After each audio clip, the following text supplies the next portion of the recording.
Welcome to Kids and TV. Ngayong araw ay aking i-share sa inyo kung paano ko niluluto ang sinigang na hipon at salmon. Tara na! Simulan na nating hiwain ang mga sumusunod na ingredients. Onion, lemongrass or tanglad, luya, kamatis,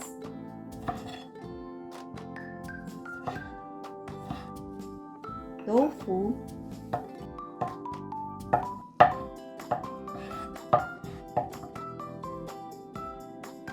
at salmon.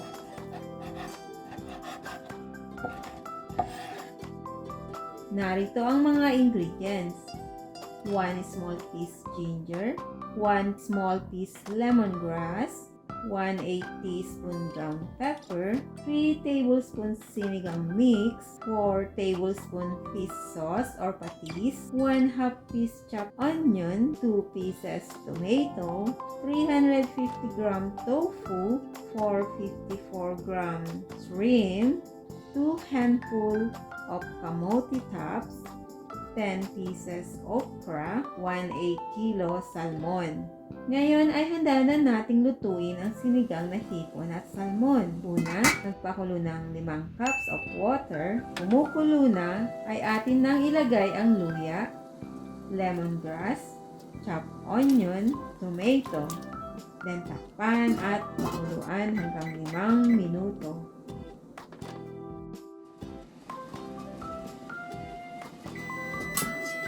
Kapag kumukulo na, ay atin namang isunod ang tofu, ground pepper, at muling takpan ito at iset ng 5 minuto.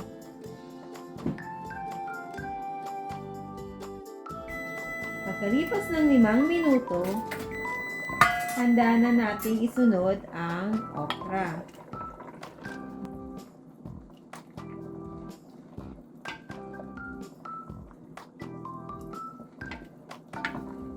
Muling takpan ulit. Pakuluan ng 5 minuto. Kapag kumukulo na, ihalo ang hipon or isunod ang hipon, salmon, at talbos ng kamote.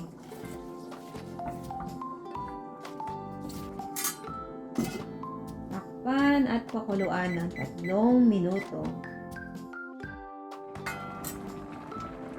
Ilagay ang sinigang mix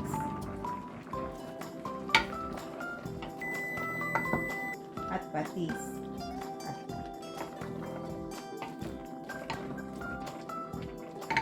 Pakuluan ng 3 minuto ulit.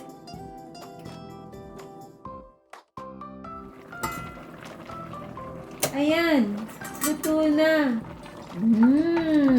Sarap ng amoy.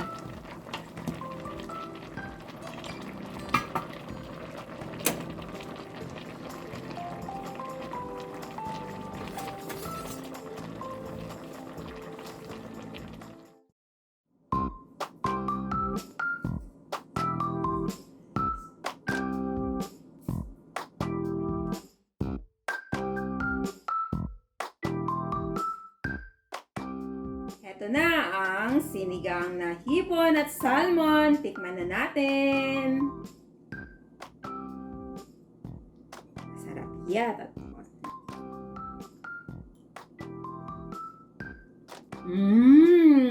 Super sarap.